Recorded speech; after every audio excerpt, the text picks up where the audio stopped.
Elder Scrolls Online was released in 2014, making 2024 the 10-year anniversary of the game's launch, at least on PC, which is a huge milestone. Getting here has been quite a journey, but after a rough start, ESO has performed consistently well over time, making it one of the most popular MMOs available. Yes, my friends actually told me about that. I came about 2015, and I believe the game started 2014, and many people did tell me that game was trash at the time. I was lucky enough when I came in 2015.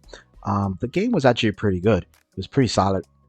Today, but even with its popularity and its consistency, no one is talking about this huge problem, which is affecting player enjoyment and progression, and this is an even bigger problem for more experienced players and MMO veterans. Now, in this video, I'll dive into exactly what this problem is and how it can be fixed to help refresh. It's more about it being stale. I mean, Elder Scrolls in general, it's a great game. Has a lot of content for people, especially if you're a beginner. I mean, you long time before you actually get bored. It's more being competitive. And right now the problem with Elder Scrolls is that there is no competition at the moment. You know, yes, there's other MMOs, other niche, but you need competition because the developers and everyone gets complacent, and then that's when the game, just like any other game, goes out through the window. Extension of dinosaurs, pretty much. By the way, this game is not dinosaurs, so don't get that confused. We're not talking about Ark here. Refresh this game moving into year 10 and beyond. Hey everybody, and welcome back to the channel. HTM here. If you don't know me, I cover MMOs and RPGs right here on YouTube, but my bigger focus over the past 5 years or so has definitely been the Elder Scrolls Online. Even though the game has its problems like any other game does, especially those in the MMO space, ESO is still a very good game at its core. And if you've never played it before, I did a full overview here in this video, which I'll link down below if you want to get a good idea of where the game is now heading into the new year. But let me start by saying that 2023 was probably one of the best years for ESO in its entire history, both in terms of content and game updates. I mean, for one thing, 2023 saw the launch of ESO's 7th class, the new Arcanist class, which... I mean, I love Elder Scrolls. Been playing for a very long time. I will say this, that there were years in between where the game did get kind of stale. I mean, I loved it. We just kept training at it, but there were moments where you would think, hey, what's next in the game? And I think 2023 was very refreshing with the new class and the new DLC. I think they really hit the spot with this. If they can continue to do this, we can see Elder Scrolls lasting even longer. It was extremely well done and a welcome surprise for the game, which was starting to show its age. Now, the Arcanist to me is the perfect class for a game like the Elder Scrolls Online. Yeah, keep in mind, guys, anytime you have a game that's been out for more than 10 years, you're going to see things that are a bit outdated, especially for the newer people. You know, person who played the game, like someone like myself, we played the game in 2015. They're nostalgic. There's things that we don't really mind too much because we're just long journeymen. But when you have a person who is playing the game in 2023, I mean, their mentality of what they're looking for in a new game is going to be totally different. Also consider there's just so much content, but you will see in the new DLCs where the things feel more updated, and then in the older Overland some things may feel outdated. But in general, the graphics are very good. The gameplays, once you get used to it, just like any MMO, you know. On the one hand, it is extremely easy to pick up and very user-friendly, meaning that new players who've never experienced ESO before could drop in on the Arcanist and immediately feel powerful. Indeed. Its core abilities like the Fate Carver Beam are just god tier for most forms of content, and the class toolkit makes sense and synergizes really well, while also looking and sounding amazing. By the way, huge props to the art, animation, and sound design teams on this one. Oh, definitely so good. I will say this, 75% to 85% of this game is casual players. So it means you can go to work, have your full-time job, come back, play for a little bit, come out. Then you have the endgame community, which is very small, 10-15%. Now keep in mind, I'm saying very small, but we're talking about quite a few couple thousands. So it's not that small. It's just compared to the millions in the game. They did hit it right. There is the Arcanist right now, the new class. Excellent class, easy breezy. I mean, it is literally an easy build. I mean, literally a class for dummies. I will say this, right now the endgame community is high in demand. Hits so hard. even for it's even overpowered to the point where you got tanks, healers who um also recommended, but DPS is just so much easier. The roles of the support, healers and tanks, it's a little bit hard to learn, but so people would choose other things like wardens and the dragon knights. But they DPS is where it's at right now. And after that, I mean, they literally made the heavy attack builds into extinction because the new easy build now is Arcanist. And you will say, oh, but the one button is easy. Yes, but it's just the overpower of damage, not just with this easy build, but compared to other older classes, all the other classes in the world, this Arcanist is just so overpowered at the moment. Because the Arcanist design is just fantastic. But also for experienced players like myself, the class had just enough depth with new mechanics like the Crux system, which included unique ways to build and spend this new resource to make the gameplay feel really fresh and interesting. So all in all, the Arcanist class for ESO was a huge win for the game, and I know it brought plenty of new players and new interest in 2023. But that's not all. 2023 also saw some really amazing zones get added to the game, including the Telvanni Peninsula and one of my all-time favorite additions to ESO, the Daedric Plain of Apocrypha, which is just such an achievement aesthetically. I did an entire video on this actually when it first came out, because I was honestly floored by the level of detail and the overall experience this new zone brought to the game. The Necrom storyline was also very good and sets up a bigger story arc, which I'm sure we're going to see play out over 2024, maybe even beyond that.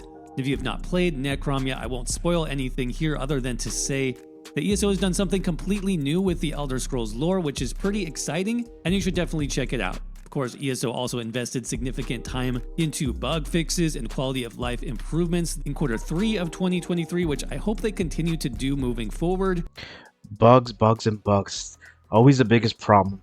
I mean, many people complain about it, but then again, I haven't seen any MMO yet that doesn't have bugs.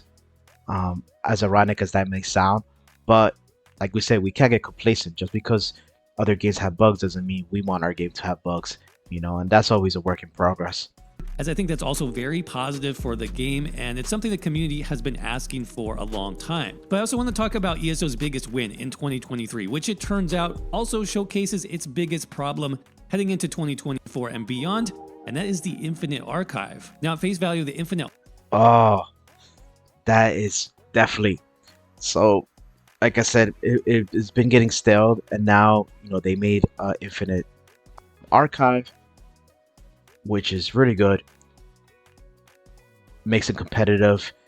You don't need a DLC. You can literally buy the basic game and anyone can play in it. Supposedly the idea is it's infinite. That means it never ends. You can keep going. Yes, there's high scores. However, the idea of it is that you get rewards and gear. So the question is, because even playing it for a bit, is how good is this gear going to get, and is it going to be better? Because the idea is, if I'm going to go in there, yeah, the first day I'm excited, the first week, but after a while, it'll just get dragging. There's no motivation to want to go in there. And in my case, I do endgame trials, dungeons, arenas, PvP. So doing the endless dungeon, or I think they call it Infinity now, there has to be some type of motivation for me to want to go in there, because time is of the essence. Archive is actually really well-designed content for the Elder Scrolls Online. First of all, it's completely free for all players. It's not a DLC, it's not a chapter, it's not going to be found in the Crown Store. It's just free-to-play content, which is amazing. I actually hope that ESO continues to go down this road of free, replayable content to expand on what's... Yes, indeed. And kind of what he's saying, I mean, I don't know if he's kind of thinking what I'm thinking, but here's the thing. There's just so much content in the game, and they also need to fix bugs and stuff, where I can say that the beauty, because there's so much overland content, which it's barely touched after you do the questing and stuff, I would think what they should do is refurbish it, recycle it. Stop worrying about making so many more DLCs, overlays, because there's just so many out there. Use them for festivals, for events, for activities. I even thought of an idea of like, hey, there's 12-man trial, there's a 4-man, there's 4-man dungeon. Let's do it. I don't know, call it a 6-man basement I'm just making some random nonsense, but call it a 6-man zone, a 6-man public dungeon activity. Um, you know, make use of that overland because there's so many of it. Refurbish the sets. So many garbage sets because they're just literally just replicas and replicas over the years. So instead of just the meta sets, hey, give people motivation. If you in this festival, let's say Halloween festival. All right, let's do this in the Halloween festival. Just for the Halloween festival, let's I don't know, go to the Rift, and if you clear this, you get this beautiful piece that you can never get again unless you come back next year for the Halloween event. That will keep people excited. That will keep people motivated. And it's just an example. I mean, it's not set in stone. I'm just making raw, but that will be a better idea than what they're doing now. However, the Infinite Dungeon, I think, is one step closer to something good. But how will they make it work? And that's the biggest question that me and even Hack the Minotaur and other people also are guessing about.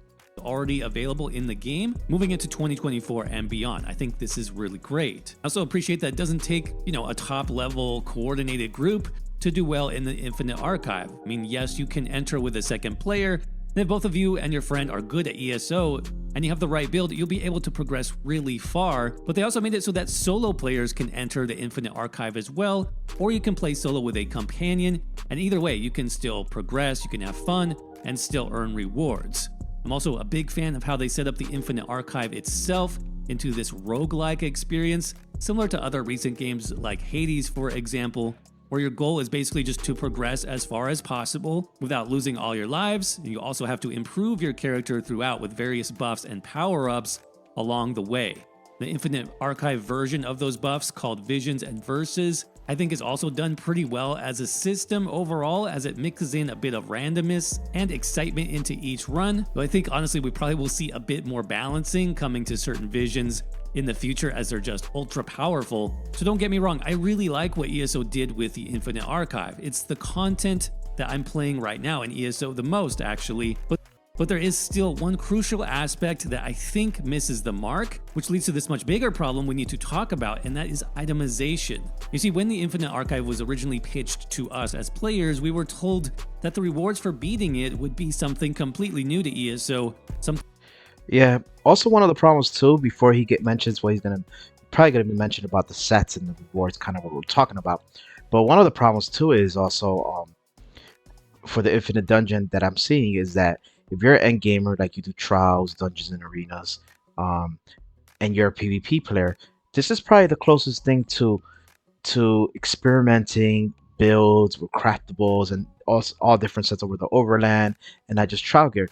Because you could take meta gear and put it on here, but eventually you're gonna get to a phase in the endless archive, infinite archive, sorry, that you're gonna get stuck because you may need some tankiness, you may need some damage, you may need some heals.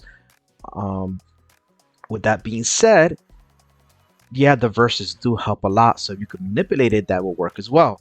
However, that's where the motivation comes in, because if I'm doing trials 24/7 as an end gamer, do I really want to take time to go to Infinite Archive and make my own build for it, or do I just want my let me just pop my trial gear, that I have and go in there and I can do fine or not fine? So that is a couple questions people, and I know there's a lot of content creators and people who have tried different builds and have things online where you can switch up your builds, but all of that is very time consumption, and you want to make your time wisely, Something called class sets. Now, I don't know about you, but just that name itself, class sets, to me has a certain meaning or expectation in the world of MMOs. I mean, to me, class sets or class weapons, based on what I've seen in other games, should be better than the typical weapons and armor that you can get from normal activities. They should be special. In fact, going way back to older MMOs like... Yeah, kind of like what I'm saying.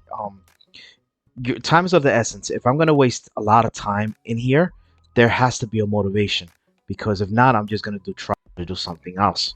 EverQuest, for example, class weapons were some of the most powerful items you could get in the game, and they actually altered the way you played your class in significant and meaningful ways.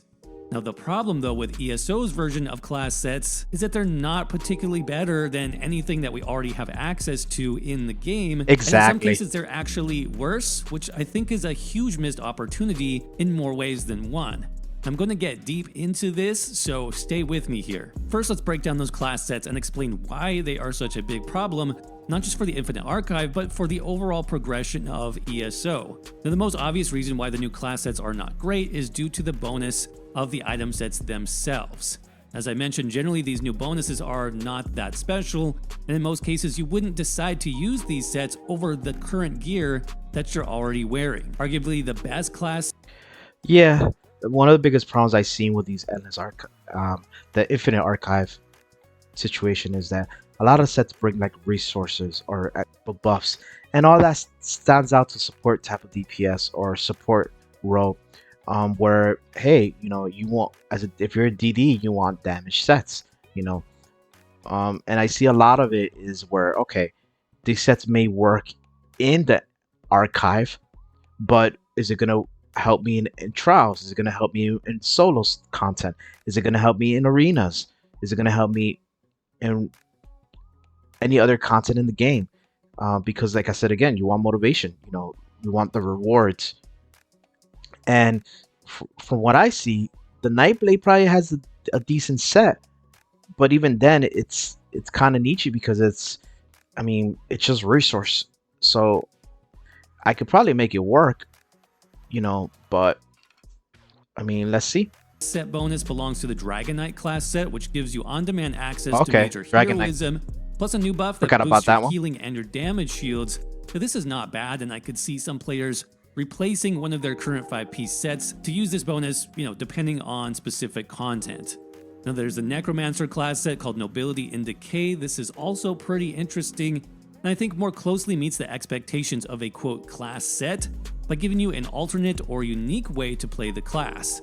In this case, the Necromancer set can treat you as an extra corpse, letting you more easily cast corpse-consuming abilities like Mystic Siphon or Detonating Siphon. So this is good in the sense that it expands on what your class can already do, and it can give you new options. But is it really good enough for you to replace one of the two main 5-piece sets that you're currently using? In most cases, I don't think so. And again, this illustrates one of the main problems with class sets, which is even those that are somewhat unique still require you to remove the best bonuses from the other sets that you're currently wearing. Basically, you have to give up something to get this extra, special class.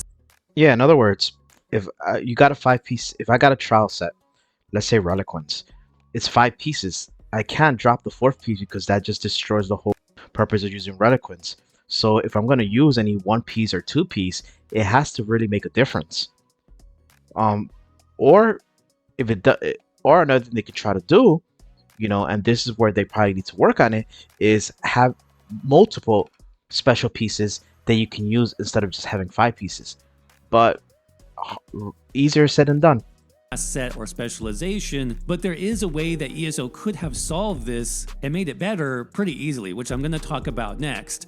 But other class sets like the Nightblade set, for example, really don't do anything interesting at all. In this case, only increasing the damage and healing of a few skills that not every Nightblade build is going to use anyway. Now, I do like the fact that so the siphoning skill line for the Nightblades is awesome.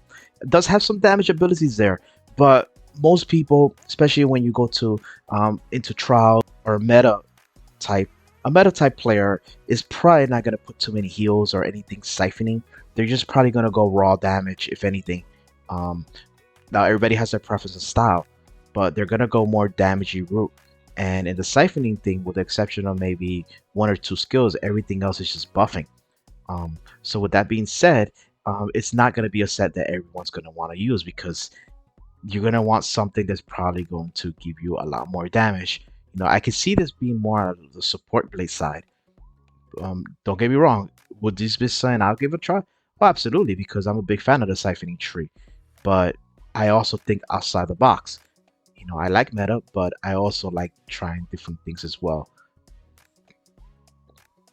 The ESO dev team decided that each class set would focus on one particular skill line. So this particular set, Soul Cleaver, buffs all of your siphoning skills as a Nightblade. This does meet the concept of what a class set should do, I think. Plus, it also leaves room for future class sets, so eventually, we'll have a Nightblade Assassination focused set and a Nightblade Shadow set. But again, the bonuses that we're seeing on these sets. Now, PvP, I absolutely would use this for PvP. I could probably make a monster out of this and try some type of experimental build. Maybe arenas, I could probably try. Like I said, that set does have potential for the Blade in other content. I mean, I've been playing the Blade for years, so I kind of could try it out. But for someone new who has no clue about the Blade, they're probably not going to want to go too much this route unless they're open-minded to it. There probably wouldn't be a lot of builds out there for this set, so that will be something in the works for the future. But they're probably going to go straight to meta, and in that case, I don't see why they would continue to wear other sets. So for example, like the Arcanist set. The Arcanist set doesn't look very good. I mean, why would I? Right now, people are wearing Koro, Deadly, Nern. Some people wear Depths. And other sets you can wear like Soul, Weaver, and vice versa. So why would I change to an all resource set for an Arcanist where all these sets are doing really good, especially Deadly right now? So it's things to consider when they're going to make these sets for the archive. Sets are not good enough to force you to drop a better set, like let's say Order's Wrath, exactly, which buffs all of your offensive abilities, or even less popular sets like Forest Wraith, which actually buffs all of your class skills, not just one specific skill line, and already exists in the game. But the main problem I see isn't that the new class sets are not good enough. The bigger problem for ESO is its itemization structure. Specifically that we have way too many 5-piece sets to choose from, and that characters can only wear 2 bonuses at a time. Oh, my point exactly. Which is extremely limiting. We later so talked let's talk about this. Sets for a minute in ESO. I think at this point the game has something like 400 or more sets, and that is a lot. Not only is this extremely overwhelming for new players, it's ridiculous. But for experienced players, it's not a great experience either, because we know that only a handful of these sets are really actually worth.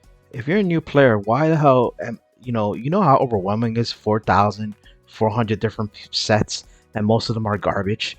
I mean, as a new player, I'd be excited to try different things, but first of all, the grind to want to farm these and then to find out these are terrible. Yeah, not beginner friendly at all.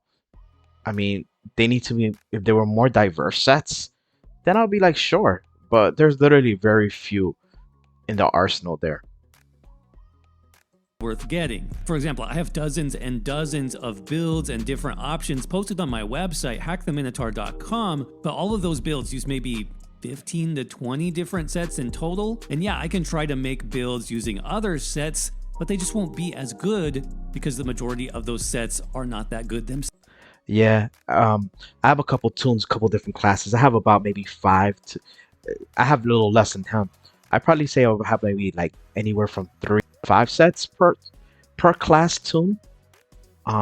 Yeah, because everything's just so limited. A lot of it's just blah. And I probably don't even use most of them, to be honest. I do it more for experimental, but I usually end up getting stuck with 1 or 2 pieces of other sets because they're just so good.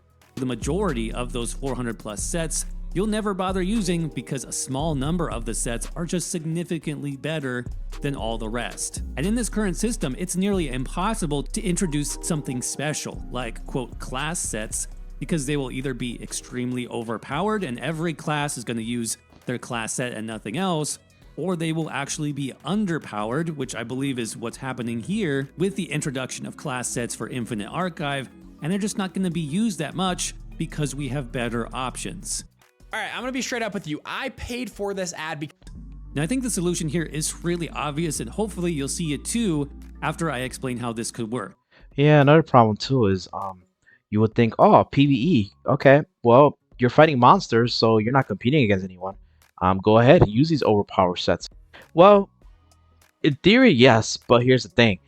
Then you have also the PvP, which is a broken system, and they have not been for years. You know, the idea will be you separate the PvP and PvE, but no, they haven't done it. So what happens? Now they were PvP because right now everything, almost every set in PvP, there's very few pieces.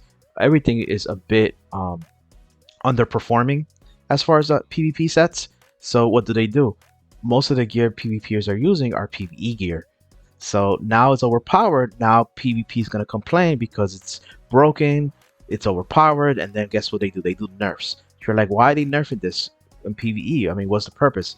Well, it's not because of the nerf for PvE. It's more for the nerf for PvP, and that's where a lot of people get upset because not all PvEers like PvP. Same thing with PvP with PvE. The solution is not to keep introducing more and more sets to the game. This itemization route is already maxed out with 10 years. I always said it. It's kind of like the overland zones. Same thing with the sets. Recycle them, refurbish them, buff them. Stop nerfing so much crap. It makes no sense. Years now of ESO reusing the same set types, especially 5-piece item sets.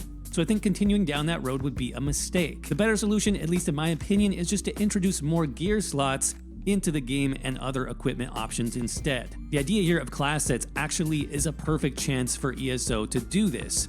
And here's how I imagined it would work in my own mind. Imagine instead of just adding 7 more 5-piece sets to the game, that they simply introduced one new gear slot instead, your class slot. Now call this whatever you want. It could be called your class affinity or your class inspiration or your focus, whatever. The name doesn't really matter. The point is this would be a new gear slot, and the only bonuses that could go here would be your class bonus. Now this immediately solves the problem of these new class sets not being good enough to replace your current sets. Oh, I like that. You have your class bonus, now you can try whatever set you want. Of course, you know, there's going to be bad sets, bad choices, and good choices. But that actually sounds pretty cool. I agree to that hack. Very nice. Because you wouldn't have to replace your current sets at all to use them. You wouldn't even have to change your build either. Instead, a new slot with a new series of bonuses could be added, and this would simply let you extend or refine your build into something slightly better. So hopefully you see where I'm going with this. A class set slot would give ESO a lot more room to grow. I like it. I actually can't believe they haven't introduced any new gear slots to the game yet. I mean, think about it. 10 years and the game has never gotten one new gear slot in that time. That's crazy. And I think it's a big missed opportunity as well. I mean, just imagine the possibilities for builds and theory crafting that could come easily from this one new class slot. Especially craftables. It would almost be like adding subclasses. So many craftables out there, which I think would be fantastic. Get them backdated. For experienced players like myself who need some reason to keep playing at endgame. I agree. Like right now, problem with the craftables, so many craftables, but most of them are outdated. Perfect example. You're a new player, right? Or you want to craftable sets, right?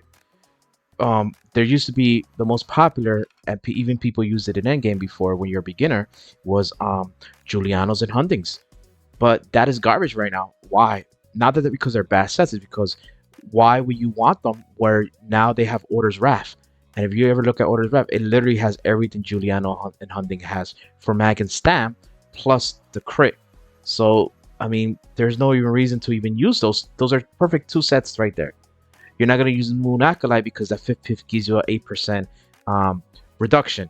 And while there's other craftables that probably do close to Moon Acolyte, Mechanical Cutie was really good too back then. But they nerfed it really bad, where maybe for a beginner or a niche build. So you see it, and the list goes on and on. It's just so much outdated sets that people use very few. They could refurbish that, you know, fix it up. They are craftables meant for a purpose. This class focus slot, now your class has 3 additional options to specialize into when you're ready to take your build to the next level. Let's look at one class as an example with the Nightblade. Now we already have the one class set that boosts siphoning abilities, the Soul Cleaver set, that's fine. It fits the theme. I love the Nightblade. Now if you ever see, and here's the fun part, people always want, like, if you ever wonder why a lot of content creators use the Nightblade, because it's such a good class. However, sometimes it is frowned upon about with other people in the community, especially more experienced. And the reason why is because the parsing, it's very difficult to master this class, where you can go easy down the DK or Sorkin Templar and do easy breezy damage on parse. But here's a beautiful thing. Nightblades are such great survival class that once you master its parse, I mean, you're gonna be able to parse in any other class super easy breezy because the Nightblade literally teaches that. Nightblade is a class where if you don't want to put in the time, just go to easy build like an Arcanist. And the perfect example why I also love Arcanist. Easy build, overpowered. Want to be a Nightblade Siphoner or a Blood Mage style of build. Now personally, I would just extend this a bit to make it a little more interesting. So not only would it make your siphoning abilities do more damage and cost less, but maybe your other Nightblade skills would... By the way, I do have a beginner's Nightblade build in my channel. Check it out for beginners, you know, and I will be making an advanced build sometime in the future, but check it out.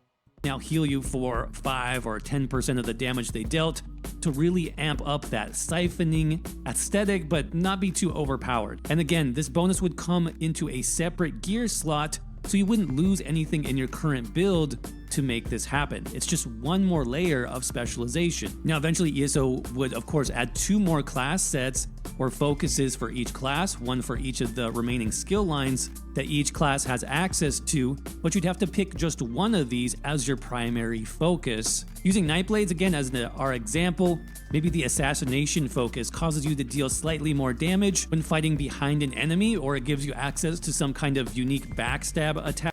That is also another thing with a Nightblade too, that one of the beauties is that with the Nightblade is that a lot of classes, even in parsing and damage, you have to use the Fighters Guild, the Mages Guild. You got to use all these other extra stuff rather than your own class skills. That was like that for the Nightblade for a long time, which made it kind of outdated. But now, I mean, if let's say for example you haven't leveled up Bar Trap or Fighters Guild, well, now you could use the Assassination skill. The Assassination skill literally has everything bread and butter for beginner until you start leveling up everything else. But like I said, if you want more information about that, check out my beginner's build. I'll link it later below so you guys can take a look at it for anyone who wants to learn how to do a Nightblade. And if you have any questions, feel free to comment as well. And the shadow focus could provide some type of invisibility while moving, or maybe for tanks, cause incoming attacks to miss for a certain amount of time. I don't know, these are just ideas, but the overall concept I think is much better I like it. than simply adding more 5-piece sets to a game that's already heavily overloaded in this area. Instead of adding even more sets and forcing players to choose, simply add more gear slots to widen the possibilities and types of specialization a character can take. So imagine instead of being just a Nightblade in ESO, eventually you specialize into a Siphoner Nightblade or an Assassin Nightblade or a Shadow Nightblade. That would be really cool. Love in my the blade. opinion. Before you say, well, it's too late now, the 5-piece class sets are already in the game, I think they could still make this work if they made it to where you could maybe turn in your existing class set pieces to a vendor, and then after you turn in, let's say, 10 pieces, you get to collect your new class focus item, sort of like a mythic item, where you collect those item fragments over time and eventually combine them together. Same deal, just applied to class sets. But for me, I've been stuck on itemization in ESO for a long time. Personally, I hope they don't just keep adding the same types of sets to the game in 2024 and beyond. I mean, to me, it feels a bit dated, especially those 5-piece sets, which are very formulaic, and you can really only use 2 at a time, so again, it is very limiting. Like I said, I think new gear slots instead is the way to go to move the game forward now after 10 years. Obviously, I think the class slot is the best idea if they do end up introducing new slots for all the reasons I just mentioned, but imagine if they even did this for other things like more ring slots or earrings, maybe a crown or a circlet. These could be pretty easily added to the game without even a lot of graphical changes. I know some people want capes. I don't know if that will ever happen with the current engine, but that's another possibility. I mean, even Baldur's Gate 3 has a slot for underwear, so you know there's plenty of options here for all types of playstyles. Or if not that, at least new set types like 1-piece, 2-piece, 3-piece sets to mix up the possible ways to craft builds. Indeed, because again, I feel like this current 5-piece set formula is just getting a bit stale, yeah, and it's blah. making ESO start to show its age and its limitations. Yes, obviously, indeed. there are other issues, of course, which I hope ESO improves on eventually as well. We've talked about them many times before on this channel. Things like improving solo and quest or an overland difficulty, improving PvP content offerings, even crossplay between platforms. I also see all of these as big barriers that if ESO could just improve on any of these areas, heading now into its 10th year as a game, I think those improvements would go a long way towards extending the game's life, building the game's audience, and keeping ESO around for a lot longer, which is ultimately what I and most other ESO players really want. But what do you guys think? Do you agree with me about itemization being the biggest problem, or do you think ESO has bigger issues that it needs to solve? Let me know what you think down in the comments section below. And as always, thanks so much for watching. I hope you're doing well. Stay safe out there, and I will see you around in the next video. Oh yeah. Oh, by the I agree with him. Very good video, Hack. Guys, if you don't know, he is very popular in the community. Feel free to subscribe or put a like on him. I mean, he does good information, good stuff. He also plays other MMOs as well. Very good stuff. I do agree with a lot what he says. I'm talking about, yes, there are things that I would like server, but I do agree with him on that. Where, for example, my brother has a Steam. My other brother plays PC. I play Xbox, right? I'm not saying all systems, but man, Elder Scroll should be able to where we can play in any of these consoles and play cross-platform.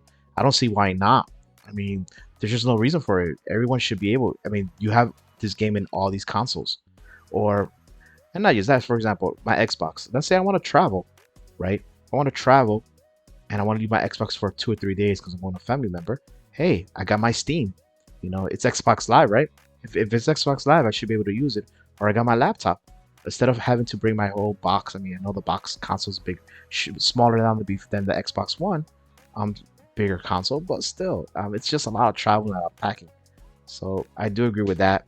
I mean, there are many things that can make people excited to keep playing. So let's see what they do.